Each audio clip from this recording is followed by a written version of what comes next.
You've done everything right. You bought the containers, you got the soil, you picked the crops, and somehow your container garden still looks half empty, produces less than it should, and takes up twice the space it needs to. The problem is almost never the crops, it's almost never the soil. 9 times out of 10, it's the layout. And the reason most people get the layout wrong is because of 5 myths that have been repeated so many times they're now treated as gardening fact.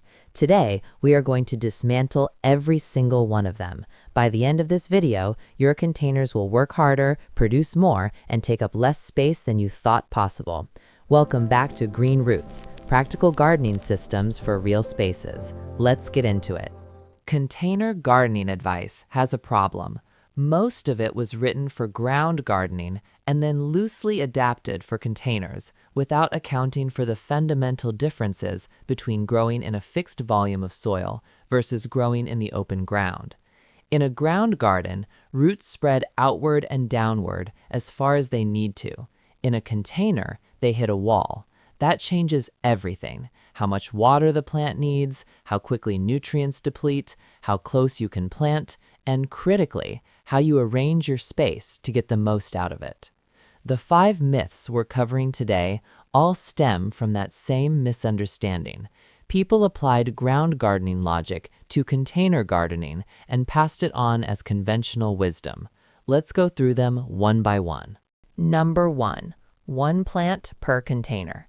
This is the one that wastes more space than any other. The idea that each container should hold 1 plant. Walk through any beginner container garden and you'll see it everywhere. 1 tomato plant in a large pot, 1 pepper, 1 basil, sitting alone, the surrounding soil doing nothing. Here is the reality. Most containers, anything 12 inches or wider, have enough surface area to support multiple plants simultaneously, as long as those plants are chosen correctly. This is exactly what block planting solves. Block planting for containers works on one principle: vertical layering. You categorize every plant into one of 3 roles: the thriller, the tall focal plant that grows upward and anchors the container; the filler, medium-height plants that surround the thriller and fill the mid-level space; and the spiller, low trailing plants that cascade over the edges and use the vertical space outside the container walls. 1 container, 3 layers, 3 times the output from the same footprint. And because each layer occupies a different vertical zone, root competition is minimal. Each plant is drawing from a slightly different depth in the soil. That single pot is now a complete microgarden. The myth said 1 plant per container. The reality is 1 container can support an entire ecosystem of compatible plants if you understand how to layer them. Number 2, bigger container always means better results. More space for roots means better growth, right? Not exactly. Container size matters, but bigger is not always better, and matching the wrong container size to a crop is one of the fastest ways to kill productivity without ever knowing why. Here is what happens when a container is too large for the plant inside it. The plant's roots occupy only the central zone of the soil. The outer soil, which has no roots drawing moisture from it, stays wet for extended periods. That chronically wet, rootless outer soil becomes a breeding ground for fungal disease and root rot. The plant doesn't have enough roots to dry out the soil between waterings, and it slowly suffocates. The rule for container sizing is simple. Match the container volume to the root depth of the crop, not to how large you want the plant to grow above the surface.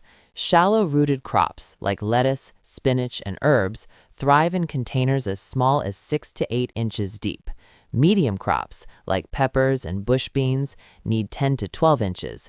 Deep-rooted crops like tomatoes and potatoes need at least 12 to 18 inches of depth. And here is the practical implication for your layout. Stop grouping all your containers by size. Group them by root depth. Put your shallow crops together. They share the same watering schedule. Put your deep crops together. They share theirs. This one change alone will reduce plant loss and make your entire container garden easier to manage. Number 3, arrange containers by looks, not function. This one is subtle because an aesthetically arranged container garden looks like a well-planned one, but most decorative arrangements make two critical functional mistakes. They ignore sunlight direction and they ignore airflow. Sunlight in a container garden is non-negotiable. Every crop on your list needs a minimum of 6 hours of direct sun per day to produce well. If your taller containers are casting shadows over your shorter ones for 3 to 4 hours daily, those shorter plants are operating at half capacity. They may survive, but they will not thrive. The fix is the same principle we use in ground gardening. Tallest containers go at the back or north side of your arrangement, medium containers in the middle, shortest containers at the front or south-facing edge where they receive unobstructed morning and afternoon sun. The second issue is airflow. Containers packed tightly together, even if the layout looks full and lush, trap humidity between plants. That trapped moisture on leaves and stems is exactly the environment that powdery mildew, botrytis, and fungal disease thrive in. Leave a minimum of 6 to 8 inches of breathing space between containers, enough that air can move freely at leaf level. Your container garden should be arranged for the plants first and look beautiful as a result of that, not the other way around. The next two myths are the ones most people never even consider. And ironically, they're the ones with the most direct impact on how much food your containers actually produce. Number 4. You can grow any crop next to any other crop. Companion planting in containers is not just about what looks good together. Some crops actively help their neighbors, others actively harm them, and in the confined environment of a container, where roots are sharing the same limited soil volume, those relationships are amplified dramatically compared to ground gardening. Fennel is the most notorious example. Fennel releases compounds through its roots that suppress the growth of almost every vegetable crop. In open ground, planting it at a distance reduces the impact. In a container, there is no distance. The entire root zone is shared. Fennel will stunt tomatoes, peppers, and beans in the same container without any visible explanation for why they're struggling.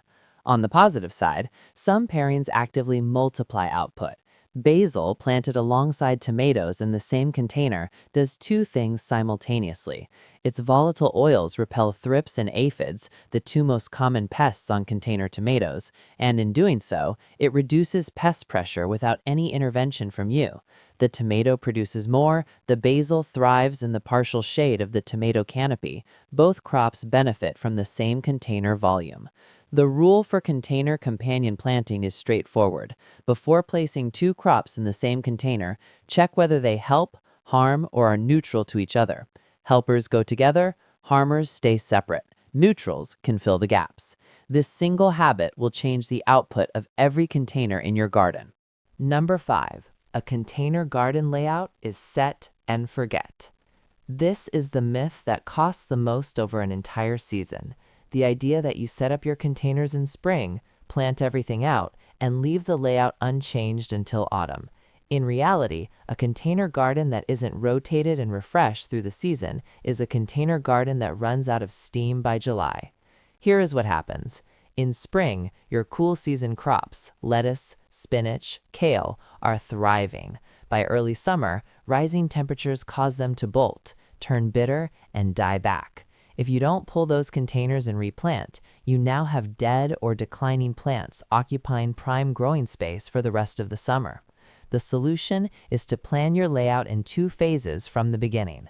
Phase 1, spring through early summer, is your cool season layout. Leafy greens, peas, early brassicas occupy the containers. Phase 2, midsummer through autumn, is your warm season layout. Tomatoes, peppers, beans, and zucchini take over. The containers are the same. The crops rotate through them as the season progresses.